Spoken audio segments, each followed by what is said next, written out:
Now in Hajj, oftentimes really interesting things happen, and sometimes amazing things happen. And it's not something that a person should be thinking about.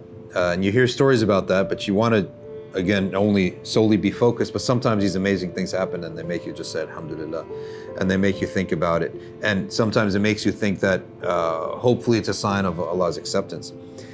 When I was in Mina, something was on my mind and I couldn't even understand. I was thinking maybe I'm not well rested. I was bothered by something, and usually in a way that I don't usually get bothered by, usually sort of in control of my thoughts. But something was gnawing at me and gnawing at me and gnawing at me, and I was upset about it. I happened to go across the street from the tent, make wudu, and came back. On my way back, I was thinking about it and upset. Lo and behold, who's right in front of me? Sheikh Mohsen. I see Sheikh Mohsen Najjar, like right in front of me. And he looks up and we greet each other. I haven't seen him in a long time. And then he just asked, like, well, you look bothered, what's happening? And I mentioned something, like a little bit of what it was that I was upset about. And then he just carried on. It was really as if Allah had sent him to sort of relieve and remove what was bothering me. He went on carrying on and talking and erasing and eliminating and washing away that which was upsetting me. And then he showed me a video of, on Yom Arafah, the day of Arafah is the day in which the kiswa of the Kaaba is changed, right? The kiswa of the Kaaba is changed by them adding the new, reason being because no one's at the Haram on Yom Arafah. Everyone is on the 9th of Dhul Hijjah, everyone is at Arafah. So the Haram is empty, it's the most empty it is all year. So they bring the new kiswa, put that on top of the old kiswa, then from the bottom, unhook and unlatch the old kiswa. That way the Kaaba is never bare. Well, on this day, they decided to do something else, right? Which was the wrong way of doing it. As they wanted to take the lazy way out and unhook the kiswa, such that would have left the Kaaba completely bare. Now we know that the Kaaba is, as Sayyidina Umar said, rocks, right, and stones. However, the Kaaba is the symbol of Islam.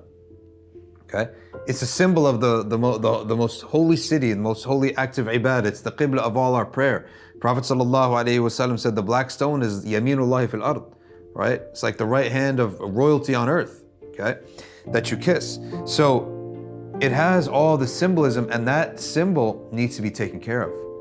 And I said, the way they were doing it, I said, subhanAllah, this is like the aura of the Kaaba. Like the Kaaba has an aura. And Sheikh Mohsen looked up and he said, that's exactly it, right? The Kaaba itself should be treated like an aura almost, that yes, the bottom could be uncovered, right, so that people don't yank at it. So they roll up the bottom, but the top of it should never be uncovered, just like a person wouldn't uncover himself in public, right? Well, what happened is, if anyone who was at Hajj last year knows, that while they were doing that, before they finished, a severe wind came. Severe. We felt it in Mina. Everyone was talking about it. It was almost like a mini sandstorm. A severe wind came and stopped them from continuing what they were doing. So that the Kaaba only got partially removed, right? And then they pushed it off, they put it back and they did it right after that, right? And the whole time I was really upset about it, and I felt like this is not a good omen. Like the Muslims are not treating their symbols correctly, right? And what does Allah say in the Quran about treating your symbols properly? He says, وَمَن يُعَظِّمْ شَعَائِرَ اللَّهِ, right? What does he say about it? It's min taqwa al-qulub, right? It's from the taqwa of the hearts. Whoever honors the symbols of Allah subhanahu wa ta'ala, man yu'adhim sha'ir Allah, right? It's from taqwa al-qulub, right? It's from the piety of your hearts. So we should treat our symbols properly. So I was really upset about it the rest of the day. And then a couple of days passed. We end up going to Tawaf al-Ifadah, and I got lost from the group. And as you're going to see, there's some fiqh opinions on how long you have to stay in Muzdalifah. So we went half the night. After half the night, we left Muzdalifah. I got lost from the group. I ended up doing Tawaf al-Ifadah all by myself.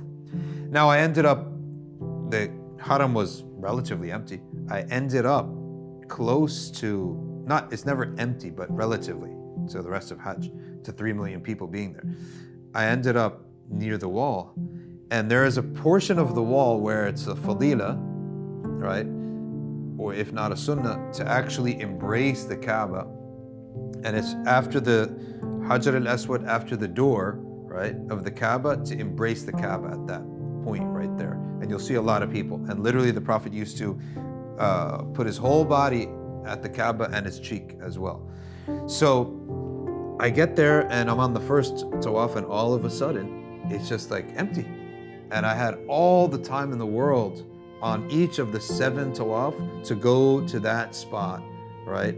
To embrace the Kaaba at that point, make all the dua that I wanted. And subhanAllah, I felt that it was almost a type of compensation or like a reward almost. And it sounds crazy, it really sounds crazy, but I felt at that time that the Kaaba is almost like a living and breathing khalq of Allah subhanahu wa ta'ala that compensates the ones who felt for it. Because I felt so upset, like when the Kaaba was revealed in that way. It's almost like you disrespected this Kaaba, and all I could do was be upset about it. Like that's all you could do, right? And I felt almost as if like Kaaba itself was almost,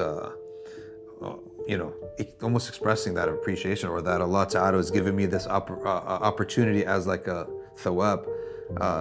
And how can you? Who's going to tell you that they went to Hajj and every shot of every round of their tawaf, they were of the tawaf al-ifada, which is the main one, right? And they were able to touch and be that close to the Kaaba the entire time, right? So I found that was my memory from last year.